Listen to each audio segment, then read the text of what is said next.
Good morning, Morgan, and good morning to any of Morgan's friends that have joined us. Now, in this video, Python Training Video 29, we're going to continue with modules. And this is going to be a short video because all we're showing are the different ways that you can import things from the module. Like, for instance, you don't have to import the whole module if you don't want to. You can import just some of the functions or procedures that you have defined in it. Like in this one, it's like you can highlight exactly which ones you want. Okay, or you can. Here's a different way of importing everything.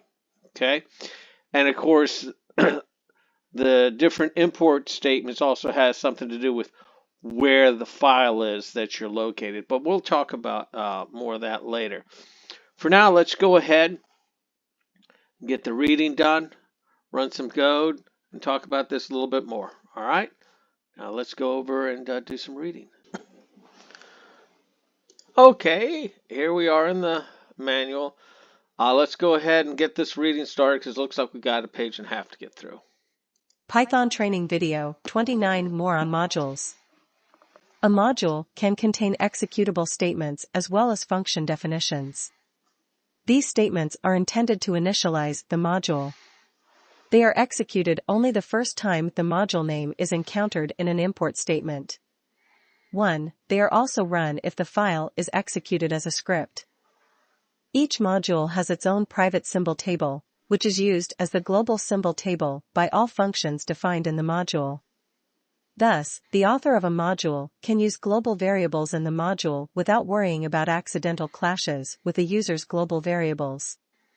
On the other hand, if you know what you are doing, you can touch a module's global variables with the same notation used to refer to its functions, modName.itemName. Modules can import other modules. It is customary, but not required, to place all import statements at the beginning of a module, or script, for that matter. The imported module names are placed in the importing module's global symbol table. There is a variant of the import statement that imports names from a module directly into the importing module's symbol table. For example, from Okay, we'll talk about this later when we run the code. This does not introduce the module name from which the imports are taken in the local symbol table, so in the example, Fibo is not defined. There is even a variant to import all names that a module defines. Okay, we'll talk about that. Let's continue. This imports all names except those beginning with an underscore symbol. In most cases, Python programmers do not use this facility since it introduces an unknown set of names into the interpreter, possibly hiding some things you have already defined. Note that in general the practice of importing asterisk from a module or package is frowned upon, since it often causes poorly readable code. However, it is okay to use it to save typing in interactive sessions. If the module name is followed by as, then the name following as is bound directly to the imported module. Okay, so they don't like you using the asterisk. They want you to define exactly what it is that you want to pull in. Okay.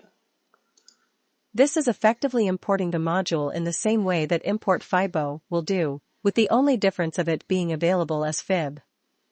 It can also be used when utilizing from with similar effects. All right.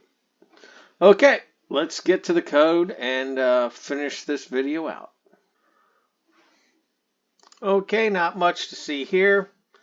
It's just a rehash of pretty much what we did the last time, except they gave us a little more detail into what's going on under the hood on these import statements and why they want us to use the one up here that says import fib and fib2 instead of using the asterisk. Okay? All right. Well, that's it for today. I'll see you tomorrow. Love you, Princess.